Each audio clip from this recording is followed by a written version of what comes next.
Warning: this show may cause you to play more. The consequences of this can include enjoying work, looking forward to coming home, dealing effectively with challenges, and being happy. Welcome to PlayDHD, the premier resource for expert information, conversation, and content focused on play and attention deficit hyperactivity disorder. With psychologist and ADHD coach, Dr. Kirsten Milliken. Welcome to PlayDHD. Hi everybody, it's Josue Cardona from GeekTherapy. Coming up on PlayDHD, the first ever PlayDHD holiday gift guide, where we're going to talk games, gadgets, apps, toys, and technology for the ADHD adult. All right. Hi everybody, it's Kirsten Milliken. I am here again with Josue Cardona, who has graciously agreed to join us for PlayDHD's first ever holiday gift guide.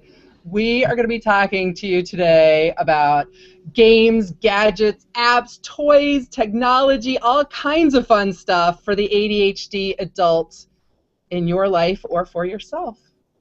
Josue, welcome back to PlayDHD. Hey Kirsten, thanks for having me. Oh my God, I'm so excited about this show. So I just want to remind everybody about who you are, why you're so fabulous, why we wanted you back again. So Josue is a self-proclaimed geek therapist. The fact that he gave himself his own title, that alone just makes him one of my favorite people. So he's a national certified counselor, a licensed professional counselor associate, and he's in private practice at Destination Counseling in Charlotte, North Carolina. He's a technophile, a Whovian, a Bat fan, pop culture aficionado, and a former biomedical engineer. My past life, yeah. He's already reincarnated himself. So Josue started Geek Therapy in 2011 to highlight how geek culture is saving the world. And we were just talking about the fact that I say that people with ADHD are going to rule the world. The fact that geeks will save it, people with ADHD are going to rule it. I'm sure that there's overlap in those I'm two sure groups, there is. So Yeah. we're proof of that. Playing together. Yeah, yeah. Cool. So we wanted to talk today to some of the adults with ADHD about all the cool toys that are coming up. And I know when I said this to you a couple of weeks ago, you said, oh God, I am waiting right now for the new game systems to come out. So what's the first thing you have to show us? So, I mean, you talked about the video game system, so we might as well talk about that. That's got to be the biggest thing happening right now in tech and games ever. So which system did you get? I got a PlayStation 4. It came out last week. That's the newest game console from Sony. Yeah. And this is really exciting because you know how smartphones and tablets, they come out every year with a new version. Some companies release 2 or 3. Video game consoles only come out once every... The last time this happened was 7 and 8 years ago. Wow. So this is kind of a big deal for people who are into gaming. That's why people are lining up. So what's so fabulous about it? What did they do to it in the last 7 years? So the best comparison is, do you remember the computer you had 7 years ago? Like a laptop or I still have one of them.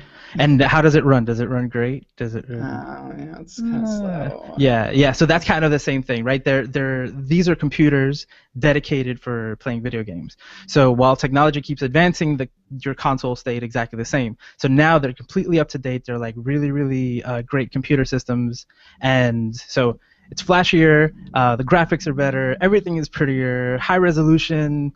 You know, everything you could possibly want, but each company has done something very different. PlayStation 4 in particular, some of the cool stuff that it does is, what makes it unique is that it has a share button on the controller, and it actually has a touchpad on the controller also. So you can do things like, it's a big touchpad, you hit the button, and it'll open up a map, and you can scroll, you know, right on the controller, and it has a share button, and the share button makes everything social. So now, you know, we want to share everything. Right now we're live streaming, we're recording, we're doing all that stuff, and now it's all built into the video game system. So I hit a button, and it asks me, do you want to start broadcasting? I'm like, yeah. I hit a button, choose which service I want to use, and immediately I start broadcasting on my own channel. And so other people can watch me play, and that's just built into the system from the get-go. It's really, really easy. It takes like 3 seconds to start streaming. And it's things like that make it way more social than it used to be. So if they're sharing though, and you're streaming it, I mean, you have to be invited to watch somebody else's gameplay, yes? Or is it just anywhere? No. Anywhere. So you're essentially broadcasting a channel. There's one website in particular called Twitch.tv, and it's dedicated to video game streaming. So video games has become a spectator sport. I don't know if you've ever, you mentioned you have kids, right? So it's like some people will sit down and play a game, and other people are just watching, right? Yes. Because it's a lot of fun, and you're giving feedback, and you're telling them, no, go here, do that, or oh, that was amazing. So today we do that online, so you can just start broadcasting. Now, people with PCs who play on the computer have been doing this for years. So this is something new for people who have. So there is consoles. something better about a PC. Well, PCs, to be honest, PCs are always one step ahead of the consoles, right? Okay. But to do that, you have to spend a lot of money. So every year you have to upgrade it, and you can. With a game console, you can't do that. So, but people with PCs, that's a whole other culture. And every time something new comes out, you can just replace it, and your computer is better than it was before. So you're broadcasting. Anybody can watch it. Yep. And then you said, if you're sitting down, if I'm sitting down and I'm watching with my son, I can make comments on it. So can people who are watching your gameplay actually comment on what you're doing? Yeah. So on your TV, it looks like, so you can have a camera. There's a camera that you can buy for the system, and it'll zoom in on your face, and it'll show your face. So your reactions, and you can talk to people. And then on the bottom, you see scrolling comments. So anybody watching can just chime in, ask you a question, say something.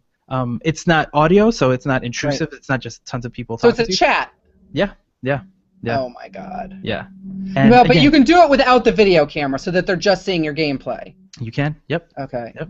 All right. I'm just thinking about. I mean, I know that we're talking to adults, but adults have kids, and if I get a video game system, my husband gets a video game system, my kids are playing it. Yep. Yeah. And so if they're on it, I don't want them broadcasting their face necessarily and showing everybody who they are. Yeah.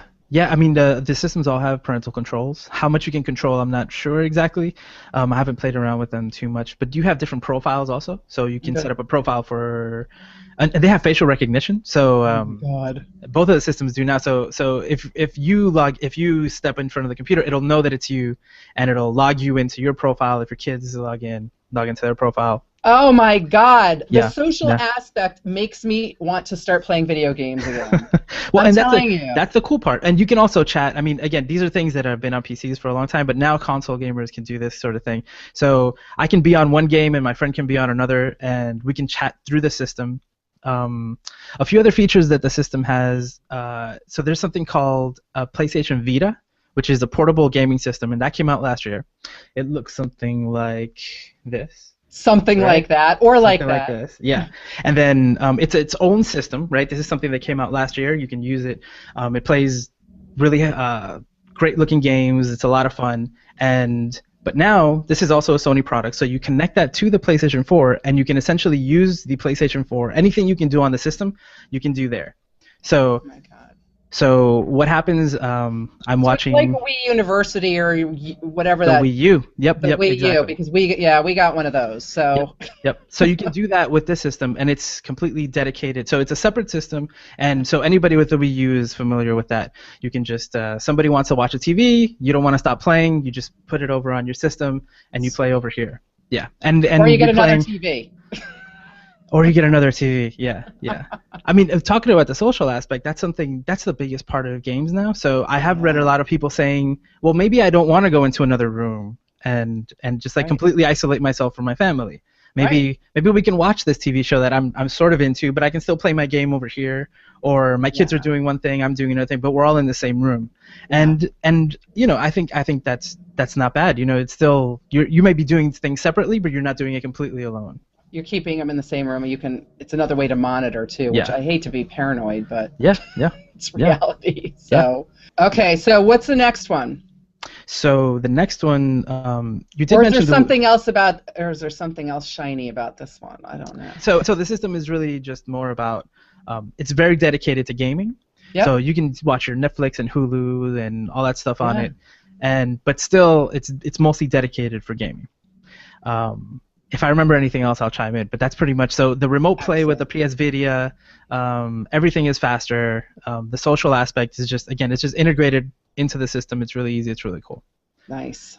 The other system that comes out as we're recording, it hasn't come out yet, but it's coming out in a few days, and it's called the Xbox One. This is Microsoft system, and it's almost like the hardware as far as the computer. It's very similar to the PlayStation 4, but the actual system does things very differently. So it comes with a camera. It comes with something called a Kinect.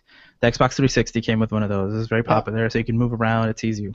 So it's very advanced. So it does a lot of things that seem very, very futuristic. And it's designed to be a hub, like an entertainment hub. So it even looks like a cable box. It's very funny. The PlayStation looks... Actually, I didn't show a picture. We can screen share, right? This right here is the PlayStation 4. And you see it's very angled. Can you see it? I can. It looks like something out of Star Trek. Yeah. It's angled. It's actually very, very small. Smaller than you might think from the picture. Yeah, It's I mean, if actually that's smaller. the regular game controller, right, you can Yep, tell yep, it's yeah. not that big. This right here in the center of the controller is a touchpad that I was talking about. The whole thing is clickable, and there's a share button right here on the side. Let me see. Yeah. It's right here. And again, you just hit that button, and you can start sharing stuff very easily. Actually, it has a light bar back here too. I forgot about that. So it'll light up to do all sorts of different things. It'll light up in, I'm not sure how many different colors, but it'll give you different feedback. Depending on the game, it'll do different things. It's like having neon runners on your truck. But except that they change in there, and they have a function. And actually, if you have the camera, it'll identify where the controller is and where you are based on the color. And every player will be giving a different color, things like that. So then this is the Xbox One. And it's a lot bigger, and I said it looks like a kind of like a cable box, and Yes, that's done deliberately because they want people to integrate it with their home theater system.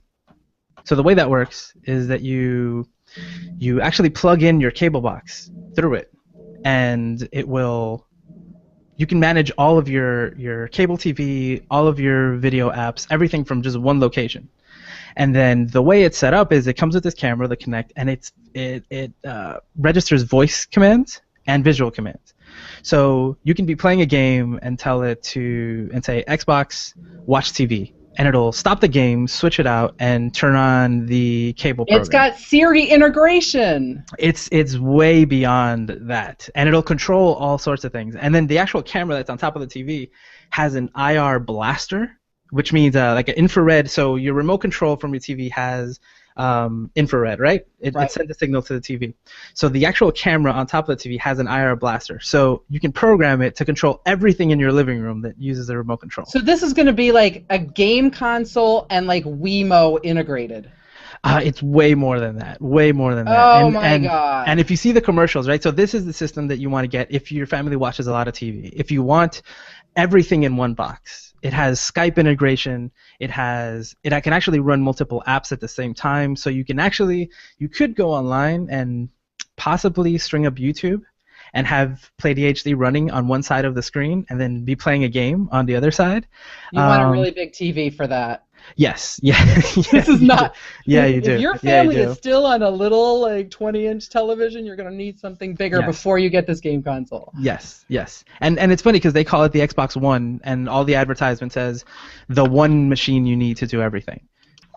And you mentioned the Wii U earlier and how it uses a second screen, right? It comes that way. So the Xbox does a similar thing. But it's called Smart Glass, and then what you do is you download an app to either your phone or your tablet. I think it's only tablets. There's some apps for the phone, and then you can use it as a second screen. Oh. So that's something that's really popular right now. The Wii U has it integrated into the system, but using your tablet, a lot of games come with companion apps. So it'll have a map, it'll have mini games that you can play while you're away from the system, and you're gaining experience and points to then use in your game at home. See, that's almost like a little gift to me. You know, if you have to go and you have to get the extra screen that goes with the system, then you're buying one more thing from them.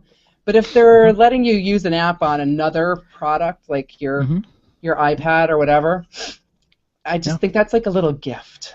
Yeah. It's limited, right? So the difference is that on the Vita you can literally play any game because it has all of the buttons on it. Yep. And then so with Xbox it's limited because if you have a tablet you have no buttons. You have absolutely no way to play an actual game on it. But there's just tons of integration. So, maybe you're playing over here and you have your map on your lap, right, on your tablet, and you're looking where you have to go organizing your inventory instead of having to go on another menu on the screen. You are such a geek. You're such a it's geek. fantastic. Ah! It's so great. It's so I want great. to come and watch. I want to actually. I was gonna say I want to come down and watch you play, but I don't have to. You don't have You're to. streaming it. I can just watch you. Yeah. What I really want, though, is to see like the camera on your face as you like. Yeah. Oh yeah. As I'm throwing the controller through the wall because I can't beat a level. Yeah. So I just want to maybe at this point thank you for sharing so far the game consoles and letting me share a few things. Cool. And we are going to continue when we come back.